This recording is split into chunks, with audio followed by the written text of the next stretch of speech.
सरकार तशरीफ फरमाए, जरा दिल और जिगर को हाजिर करके अपने जहनों को करीब करके ये मेरी बात सुने। मेरे सरकार तशरीफ फरमा है। एक नौजवान खूबसूरत मेरे सरकार की बारगाह में आया और आने के बाद कहने लगे, या रसूल अल्लाह, मैं आपका कलमा पढ़ना चाहता। कह दो सुभान अल्लाह। कहा, या रसूल अल्लाह, मैं कलमा पढ़ना चाहता। मेरे आका ने फरमाया, पढ़ो ला इलाहा इल्लल्लाह मुहम्मदुर रसूलुल्लाह। कलमा पढ़ा, देखा तो वो रोने लगे। मेरे सरकार ने फरमाया, ए नौजवान, कलमा पढ़ के तो तुझे खुश हो जाना चाहिए कि अल्लाह ने तुझे दर्जा सहाबियत अता फरमा दिया है, तुझे मेरी उम्मत में दाखिल होने का शर्फ अता फरमाया और तेरे हाथ में मेरा दामन अता फरमा दिया है। लोग बगैर देख के मेरा कलमा पढ़ेंगे, तू खुश नसीब है मेरा चेहरा देख के कलमा पढ़। जानते हो वो कौन है? वो हज़रत दहिया कल्बी है। कौन है हज़रत दहिया कल्बी है? जिनकी शक्ल में कई बार अल्लाह के रसूल के दरबार में जिब्रील अमीन हाजिर हुए। सुभान अल्लाह। दहिया कल्बी की शक्ल में जिब्रील अमीन आते थे। ये कौन दहिया कल्बी हैं? आप जरा इनका वाकया सुनिए। दहिया कल्बी रोने लगे। मेरे सरकार ने इरशाद फरमाया, दहिया कल्बी, तुम तो कलमा पढ़ के मुसलमान हो गए, तुम तो सहाबियत के दर्जे पे पहुंच गए और तुम जानते हो अगर तुम्हारा खात्मा इसी पर हो जाए, तुम्हारा दर्जा सहाबियत बाकी रह जाए, अब उम्मत में तुम्हारे बाद कोई इतने भी बड़े मर्तबे पर हो, सहाबी के किसी अदना से दर्जे के एक सहाबी के रुतबे तक नहीं पहुंच सकता, मगर एक दहिया कल्बी तुम रो क्यों रहे हो? अर्ज करते हैं, या रसूल अल्लाह, वाकया ही कुछ ऐसा है, तारीख ही कुछ ऐसी है, हादसा ही कुछ ऐसा है। मेरे आका ने इरशाद फरमाया, दहिया कल्बी जरा वाकया बयान करो। कहा, या रसूल अल्लाह, वो वाकया बयान करने की मुझ में ताकत नहीं है, मुझ में जसारत नहीं है। मेरे आका ने इरशाद फरमाया, दहिया कल्बी बयान तो करो। कहा, या रसूल अल्लाह, मैं बहुत गुनाहगार हो, बहुत पापी हो, बहुत ज़ियाशियार हो।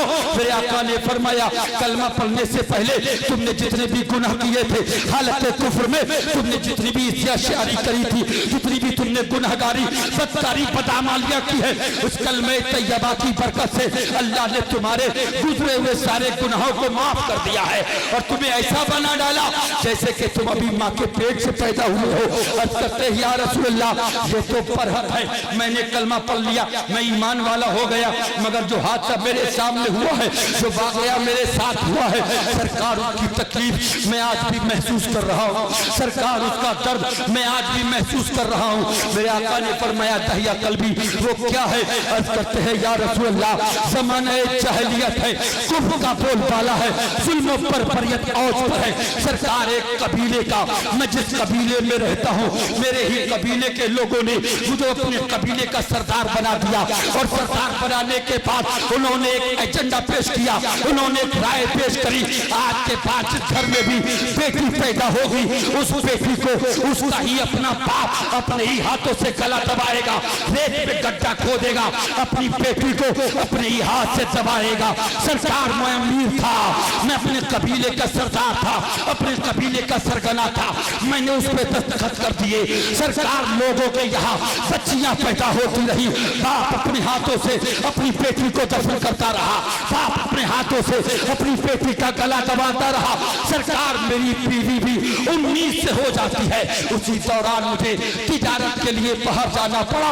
मैंने अपनी बीवी को बुलाया और बुलाने के बाद फरमाया, सुनो, अगर तेरे शिकम में बेटा हो तो उसकी परवरिश करना, बेटा हो उसे परवान चढ़ाना, बेटा हो उसकी परवरिश करना, उसे तरक्की देना, उसे उरूज देना, और अगर बेटी हो तो मेरे आने से पहले उसको दफना देना, उसका गला दबा के उसका कत्ल कर देना। अल्लाह अकबर। दहिया कल्बी कहते हैं, या रसूल अल्लाह, मैं अपनी बीवी को ये हुक्म देकर मैं अपनी शरीके हयात को ये कह के वहां से रुखसत हो गया। सरकार, मुझे एक महीना नहीं कई साल लग गए।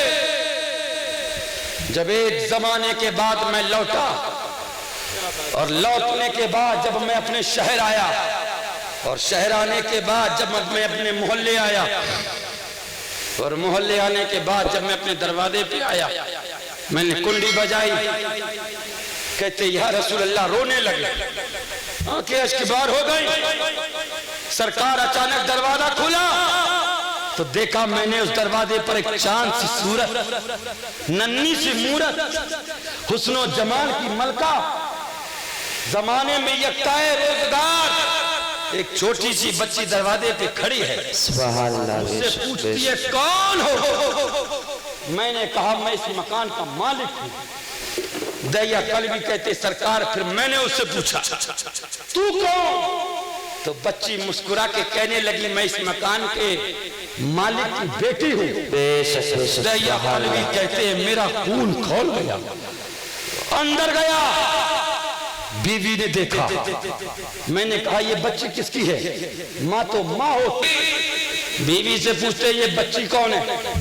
माँ का दिल तड़प उठा, माँ का दिल बिलक उठा।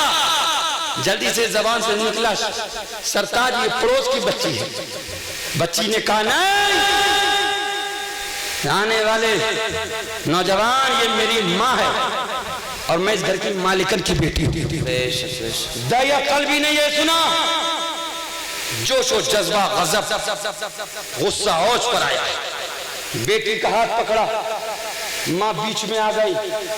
जानती थी कि दहिया कल्बी अपने कबीले का सरगना है, अपने कबीले का सरदार है, और अभी चंद रोज पहले ही इसने ही कानून को पास किया है और मोहल्ले में न जाने कितने बापों ने अपने हाथों से अपनी बेटियों को जिंदा दरगोर कर दिया है।